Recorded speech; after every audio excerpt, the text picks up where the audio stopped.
देखिए, हमने जो पोस्ट किया है वो कहीं न कहीं आहत होकर के कार्यकर्ताओं की भावनाओं से आहत होकर के हमने पोस्ट किया है।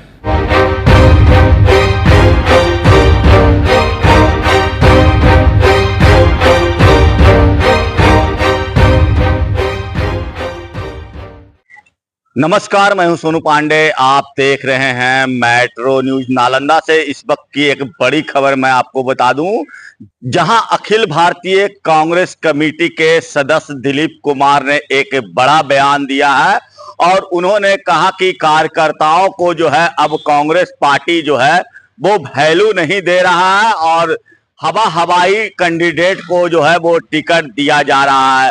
तो इसी को लेकर दिलीप कुमार ने कहा कि कांग्रेस जो है अब चपलूसों की पार्टी और बाप बेटों की पार्टी बनकर रह गई है। तो यह बड़ा बयान जो है वो दिलीप कुमार जो कांग्रेस के पूर्व जिला अध्यक्ष नालंदा के रह चुके हैं और अखिल भारतीय कांग्रेस कमेटी के अभी वो सदस्य भी हैं।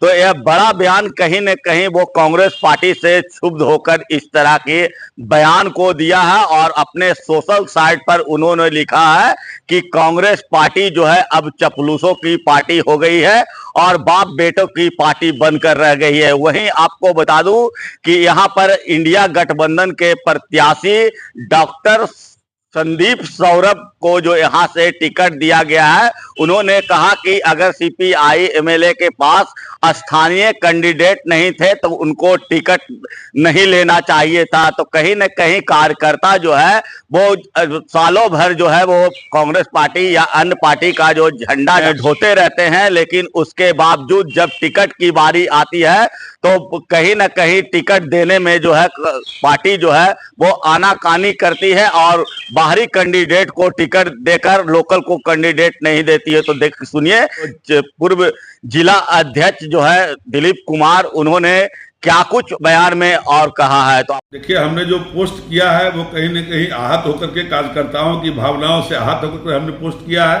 मैं नालंदा का रहने वाला हूं, नालंदा का जिला अध्यक्ष रहा हूं, यूथ का अध्यक्ष रहा हूं और वर्तमान में मैं अखिल भारतीय कांग्रेस कमेटी का सदस्य हूं। कहीं न कहीं हमें ये लगा कि जो स्थिति और परिस्थिति अभी बन रही है, इस बार इतना बढ़िया मौका था। एंटी नॉन कमेंसी पूरे हिंदुस्तान में मोदी जी के खिलाफ है, तो कहीं न कहीं पार्टी ने अच्छे से एक्सरसाइज करके टिकटों का बंटवारा नहीं किया। कहीं न कहीं आप देखे होंगे कल का जो टिकट का लिस्ट निकला है उसमें हमारे माननीय अखिलेश बाबू हैं, उनका बेटा चुनाव लड़ रहा है। समस्तीपुर से जो है वो भी एक बड़े बाप का बेटा चुनाव लड़ रहे हैं, जो महेश्वर हजारी जी के बेटा सन्नी हजारी जी हैं। ठीक उसी तरह से मुजफ्फरपुर से निषाद जी के लड़के लड़ रहे हैं। तो कहीं न कहीं वर्करों के साथ ये खिलवाड़ किया जा रहा है। 5 साल तक हमारे वर्कर झंडा लेकर के, झोला लेकर के सड़कों पर खाक छानते हैं, आंदोलन में रहते हैं, धरना प्रदर्शन करते हैं, सरकार से लड़ते हैं और आज जब 5 साल के बाद उनको समय मिलता है उनको प्रसाद देने के लिए, तो उनके साथ अन्याय किया जाता है।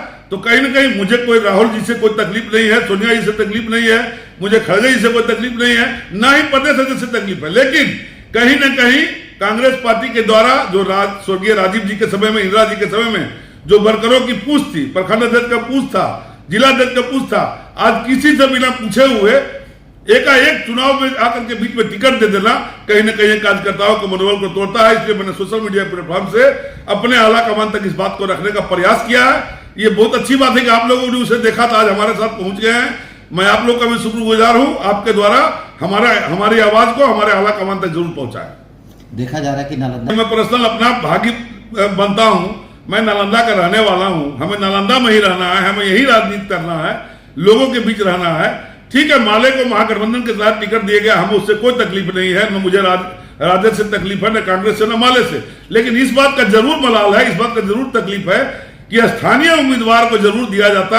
अगर माले के पास स्थानीय उम्मीदवार नहीं थे तो उन्हें कम से कम इस सीट को नहीं लेना चाहिए था, आरजेडी को दे देना चाहिए था या कांग्रेस को दे देना चाहिए था, जिनके पास उम्मीदवार मौजूद थे। हमारे मेट्रो न्यूज चैनल को अगर यूट्यूब के माध्यम से देख रहे हैं तो सब्सक्राइब करना ना भूलें। अगर वीडियो फेसबुक के माध्यम से देख रहे हैं तो लाइक, शेयर, कमेंट जरूर करें। धन्यवाद।